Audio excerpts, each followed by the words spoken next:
famoso, ela tá Você junto. colocou o pé dentro do Palácio do Planalto como o chefe do Executivo brasileiro. O que você vai fazer? Primeiro dia 5 de janeiro de 2027, quando eu tomo posse, colocar o Brasil em estado de defesa. O que é o estado de defesa? É um estado especial em que o presidente, as Forças Armadas e as polícias podem iniciar sua guerra contra o crime, têm acesso, por exemplo, às casas sem mandato. Então o que a gente vai fazer? Todas as áreas hoje que são controladas pelo Comando Vermelho e pelo PCC, a gente vai invadir e vai, basicamente, se um criminoso se esconder na casa de uma pessoa, nós vamos pegar ele lá, nós vamos prender imediatamente todas as Mas lideranças a gente do crime tem bala organizado. na agulha para fazer isso? Tranquilamente. É. O problema não é a bala na agulha do policial. O problema é a bala na agulha institucional. Ou seja, o judiciário brasileiro, ele hoje, se a polícia faz o trabalho, ele pune. Ele manda o bandido de volta. Por isso que isso tem que vir acompanhado de alteração às leis penais, aumentando as penas, e nas leis de execução penal, que é a famosa saidinha, a progressão penal, que faz com que o cara que seja condenado por 20 anos cumpra 1,5, 2 anos e saia. Então nós temos que alterar isso. O bandido que é condenado tem que ficar na cadeia. Como é em lugares civilizados. Nos Estados Unidos é assim. Nós temos que fazer isso no Brasil também. E isso seria a primeira coisa que eu vou fazer no começo do mandato. Iniciar essa guerra contra o crime. A gente precisa terminar a impressão que a gente tem, né? Que isso acaba com qualquer gestão, né? Essa política de moeda de troca, né? Sim, Que é a coisa mais forte que nós temos no país, não é? sim. Por isso que as coisas não acontecem. É, o Ninguém Centrão, levanta a né? bandeira para diminuir a maioridade penal, para impedir benefícios para preso, enfim, aquela coisa toda, e benefícios para ministros, Isso. não é? Não. Mas ninguém faz isso. Não, Então, assim, troca nós de fazemos, gentilezas, tá? troca Eu, de- eu hã? coloco aqui. Pra você escapar disso, você não pode ter rabo preso e você tem que ser inteligente. Se você é íntegro e não tem rabo preso, você consegue fazer isso normalmente. Agora, Mas a gente faz sem força, né? desculpa, eu tô fazendo com toda a força que eu tenho. Ah. Eu tô dedicando minha vida, a vida dos meus amigos a isso. É uma luta de anos, a gente é Sem uma ameaçado. força de grupo, então, para expressar melhor, né? Sim, porque você não vence nada sozinho. Você só vence em grupo. O trabalho. Por que a direita dá a impressão ela é mais fraca do que a esquerda? Porque a direita Nação política. ela não estuda e Ah. não trabalha direito. A grande verdade é o seguinte: a gente gosta de falar que o esquerdista é vagabundo. E em grande medida, em cultura de trabalho, ele é. Mas para trabalhar politicamente, o esquerdista estuda mais e trabalha mais. Eu enfrento o PT desde que eu entrei na faculdade com 18 anos. Eu entrei na USP, o maior antro, com os maiores cabeças da esquerda brasileira. Eles estudam e trabalham muito mais do que o pessoal da direita para chegar ao poder. Eles fazem muito mais do que isso. Enquanto o direitista, às vezes, está preocupado em gravar vídeo, em fazer um vídeo engraçado, o esquerdista está vendo como se infiltra no STF, como se infiltra na universidade, como se infiltra na imprensa. O esquerdista não dorme, que é o que eu sempre falo. Nós temos que ter a ousadia e o esquerdista trabalho é dos furão. canários. O esquerdista não quer saber. É. Ele está trabalhando tudo para o esquerdista é política. E para o direitista, às vezes, é a fama. O direitista hoje quer ser famoso. Você vai ver que todo mundo hoje na direita quer ser um influencer, que grava um vídeo engraçado. Isso tem um preço. Quando você só quer ser engraçado, você não está focando, por exemplo, em entregar, colocar uma indicação no ministro do STF, colocar um ministro no STJ, colocar um delegado de polícia, colocar gente na Polícia Federal, o que vai acontecer? Alguém de esquerda vai colocar no teu lugar. Então a direita ela é muito infantil. E o que a gente está tentando fazer é por isso que a gente montou um partido. Veja, o Bolsonaro tentou montar um partido e não conseguiu. O Bolsonaro é desorganizado. Nós somos menores do que o Bolsonaro e nós conseguimos montar um partido. Por quê? Nós somos de direita, mas nós estudamos muito e somos muito organizados. Um grupo pequeno e organizado sempre vence uma maioria desorganizada. É a história dos 300 de Esparta. Eles derrotaram um exército muito maior. Israel hoje enfrenta exércitos muito maiores no Oriente Médio porque ele é mais organizado e mais inteligente. É o que eu prego. Vamos trabalhar mais e vamos ser mais organizados porque a gente ganha da esquerda. Quem é que manda no país hoje? É o Supremo?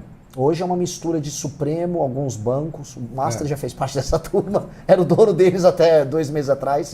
Ou faz ainda, porque boa parte do dinheiro, quer dizer, os caras mostram um pouquinho do dinheiro, né? Mas o que aparece não é o todo, não é o todo, né? Você acha que o Vorcaro não é o todo, você disse? Ah.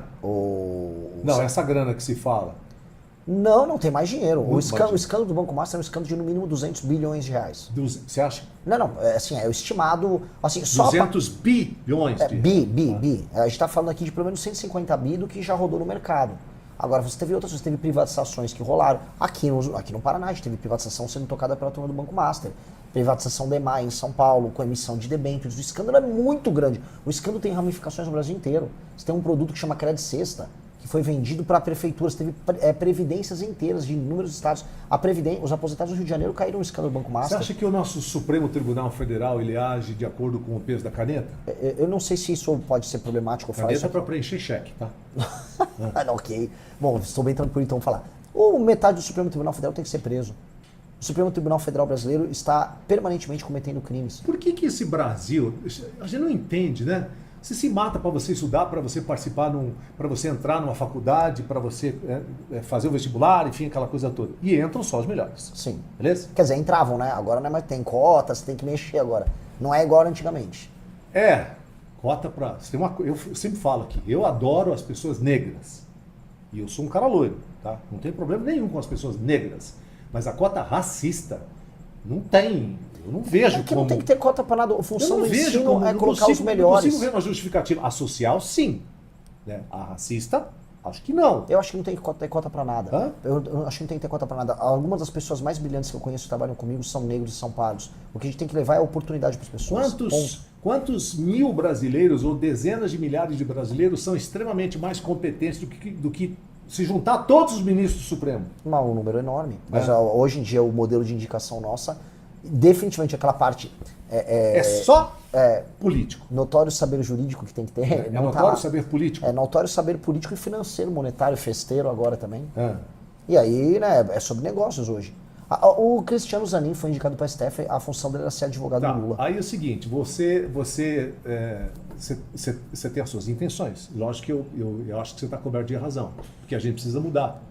Mas as suas intenções, me parece que elas são meio parecidas com as intenções que o Bolsonaro teve. O Bolsonaro, quando entrou, falou assim, eu vou dar um jeito nesse negócio, entendeu? Eu vou virar a chave do esquema. Não deu certo. Mas é que o Bolsonaro, com todo o respeito a né? ele, quem acompanha ele, o Bolsonaro não entendeu o jogo, nem estudou o jogo como eu estudei. Eu toquei o impeachment da Dilma. Quando eu fiz as manifestações, eu não fui só pra rua. Eu fui pra rua, depois eu fui lá pra dentro do Congresso, organizei os deputados e a gente passou o impeachment dentro do Congresso. Eu também entendi que se você não tiver ideias sérias para você defender e não estudar elas, eles vão te derrubar. Eu montei a primeira revista de direita, de cultura e política do Brasil. Ela é a segunda maior revista dessa área no Brasil, só perde para Piauí. Tem uma tiragem grande. Montei uma rede social própria, sabendo que a gente pode ser censurado para produção de conteúdo próprio dentro do campo da direita. Ou seja, eu vi também os erros do Bolsonaro. O Bolsonaro tentou montar um partido e não conseguiu. Eu montei o meu. Hoje eu presido um partido político, o Bolsonaro tentou e falhou. Então eu acho que o Bolsonaro... Mas como é que um cara que errou tanto continua com tanta força? Porque as pessoas... Cara, amor de homem é uma coisa que não se explica, amor de né? homem ou amor de direita? Eu acho que a direita é apaixonada pelo Bolsonaro. Eu acho que, na verdade, o brasileiro antipetista botou muita esperança, botou muito coração no Bolsonaro. E imaginou que o Bolsonaro era um mito, queria fazer coisas. E o Bolsonaro falhou muitas vezes. Muitas vezes o Bolsonaro foi covarde. Assim, os fãs do Bolsonaro, me desculpem, mas aquele depoimento que ele deu pro Xandão, chamando pra ser vice dele, enquanto tinha pessoas presas, porque na prática confiaram no Bolsonaro, aquilo é uma falta de respeito. Então eu não acho que o Bolsonaro é um líder sério. Eu acho que ele tava zoando, né? Mas não se zoa nessa hora, né? Porque tem gente presa enquanto ele tava zoando. E eu acho que ele foi muito... Ali ele não foi líder. Porque a questão toda é o seguinte, pega um líder de direita. Eu sou de direita. A minha inspiração é Nayib Bukele de El Salvador, que acabou com o crime organizado em El Salvador. Que lindo aquilo lá, hein? Aquilo é lindo, aquilo é lindo. E o que ele fez lá? Ele é um cara hoje que o Trump se espelha nele. Que é outro cara de direita que eu gosto de me inspirar. O presidente da Argentina, o Javier Milei, que pegou todos os privilégios que tinham em todos os setores da política da Argentina e derrubou. Ele foi corajoso. Eu vejo dois caras corajosos. Eu me inspiro neles. Eu acho que o Brasil está precisando um pouco de Bukele para derrotar o crime e para inclusive enfrentar a Suprema Corte, que o Bukele fez isso lá em El Salvador, e um pouco de Javier Milei também para a parte econômica. Se misturar as duas coisas, dá bom, dá jogo. Porque no começo todo mundo chia, né? Lá em El Salvador foi exatamente assim. Mas depois parece que a ordem ela voltou a imperar, né? Voltou depois de séculos, né? Sim, era o país mais perigoso das Américas. Eles tinham os piores índices de homicídio e segurança pública das Américas. Hoje é o país mais seguro das Américas. Poxa, assim, na verdade é um dos 5 países mais seguros do mundo hoje. Eu tive amigos que foram para lá, foram ver, foram entender o modelo. Vamos falar de justiça. Você está no partido Missão. Sim. Você que criou o partido Missão? Não sou dos criadores. Hoje é o presidente. Que idade você tem? Tenho 42 anos. 42 anos. Era pai de família? Não. Estou solteiro. Estou solteiro. Muito bem. Partido Missão. Criou em São Paulo o Partido Missão. Criei no Brasil todo, né? O partido para ser criado você precisa... Partiu de São Paulo? É que a turma era do Brasil todo mesmo. Mas tive muita gente no Nordeste trabalhando. O time que fundou o MBL, o movimento antes do partido, era de São Paulo. Mas hoje nem dá para falar isso. Como é que se faz uma campanha se você não tem tanta atuação política?